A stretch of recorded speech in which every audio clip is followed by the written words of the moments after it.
Alex Volkanovski breaks down his matchup with Diego Lopez and lays out his plans for the rest of the year, promising high activity.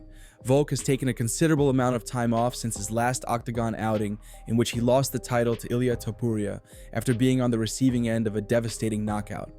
That was in February of last year, and he spent the following time period first weighing his options and even considering retirement, but in the end, deciding to make another run and getting into fight-ready mode all over again. He expected to fight Topuria again, and that was supposed to take place next. But with Ilia vacating the belt to move up a weight class, UFC chose Diego Lopez to replace him, and here we are.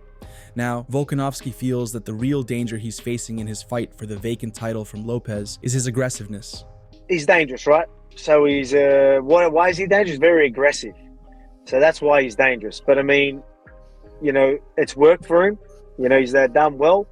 But if I could tell you fighters in featherweight division that could, capitalize on people being very aggressive, and they might be dangerous, but there's probably a lot of holes that can be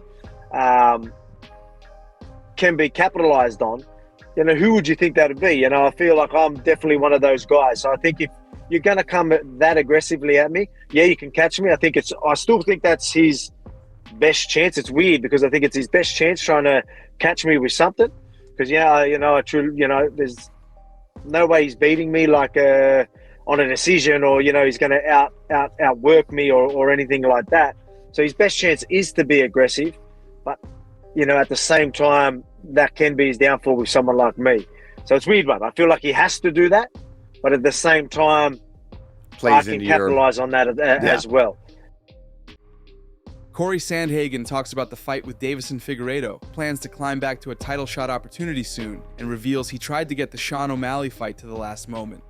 The Sandman coming off a loss is obviously not the most optimal factor for his chances to fight for the title anytime soon.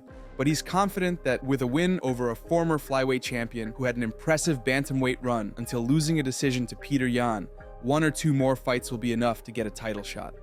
Cory also revealed that in his last conversation with the UFC brass before the Figgy fight was made, he once again asked for Sean O'Malley, but was told no.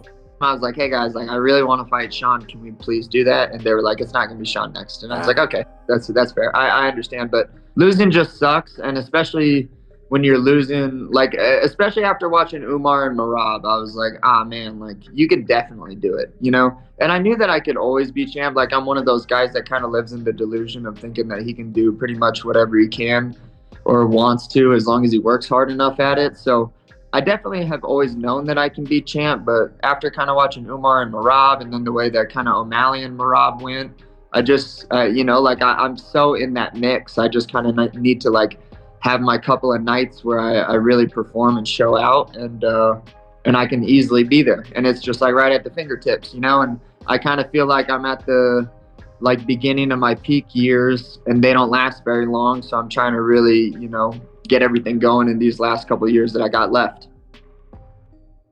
Kamaru Usman reacts to a portion of fans thinking Paddy Pimblett might very well get a title shot with a win over Michael Chandler. The most important fight of the Scouse fighter's life will take place on April 12th in the co-main event for Volk versus Lopez.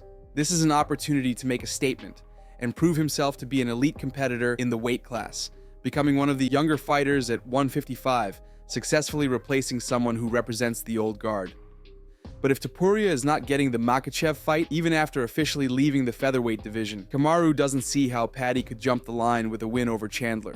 The former welterweight champion also shares thoughts on Paddy versus Mike fight itself, questioning Pimblett's ability to defeat Mike and insert himself into the ranks of the elite. Right now, he's not as big of a star as Ilia Topuria, the champion from the weight class below that just vacated his title to move up into this division and stopped 2 arguably pound for pound fighters and the best featherweight fighters we've ever seen. He's not a bigger star than them. So if that Ilia Topuria is not getting that title shot next, it's very hard to say that Paddy Pimblett, with the win over Michael Chandler, is going to get that title shot. And not to mention, listen, Michael Chandler ain't no punk. I'm just going to tell you right now, Michael Chandler ain't no punk. The lightweights of this last generation that are circling through are built different, because every time these new school lightweights come up to try to replace them, they knock them down. Islam Makhachev makes a shocking statement to his coach, who shares it with a Russian reporter in his latest interview. Speaking with Low Kick on Sunday, Javier Mendez was asked many routine questions as it relates to Umar, Usman, Abu Bakr, and other members of his team, some of whom have fights lined up in the upcoming weeks. But the most interesting part of the conversation came when the reporter asked Mendez about Makhachev's next title defense and his plans for future in the sport. Javier wouldn't give a specific answer on who he thinks will be the next challenger, saying everything is still up in the air at this point, but he revealed a conversation with Islam that took place recently, and the contents of it sent shockwaves all over the Russian MMA space. Mendez revealed that Islam is planning to retire by his next birthday in October. Quote, Islam is going to walk away sooner than some might expect, maybe by the time he hits 34. We had this conversation recently. As I've said before, I think the number 35 is kind of magical or special for these guys. And of course, Khabib retired before becoming 35 as well. But that's the age that they think active competition must stop at. Islam is well off financially and he's smart with his money, so there will be no problem there. End quote. Chael Sonnen talks about Ilia Topuria's debut fight at lightweight and makes a case for him taking on Charles or Arman next. There's one big problem for the UFC to solve in the lightweight title picture, and it's taking longer than expected. With no clear-cut contender with good public support and enthusiasm to get a crack at Islam and his belt next, they're trying to navigate this in a way that would minimize unwanted consequences. A portion of fans would like to see Charles for the title next, a portion wants the Arman rematch rebooked, some want Gaethje next, and others are calling for Topuria to try to capture a second title.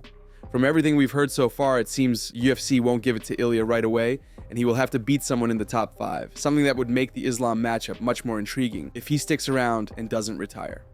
But who's it going to be? There are multiple options that fans would get really excited for, and Chael Sonnen comments on 2 of these. Topuria versus Oliveira and Topuria versus Tsarykyan. If Charles is open to and actually lobbying for an opportunity with Ilia, if those pieces could play and you could work the calendar out just right, from a business perspective, it is better to have Ilia do one fight. Right now we're talking about Charles, but Ilia versus Tsarykyan, it's the same thing. If Ilia beats Tsarykyan and then you got a poster of Ilia and Islam, it's very different. If Tsarykyan beats Topuria and then you have a poster of Tsarykyan, it is very different.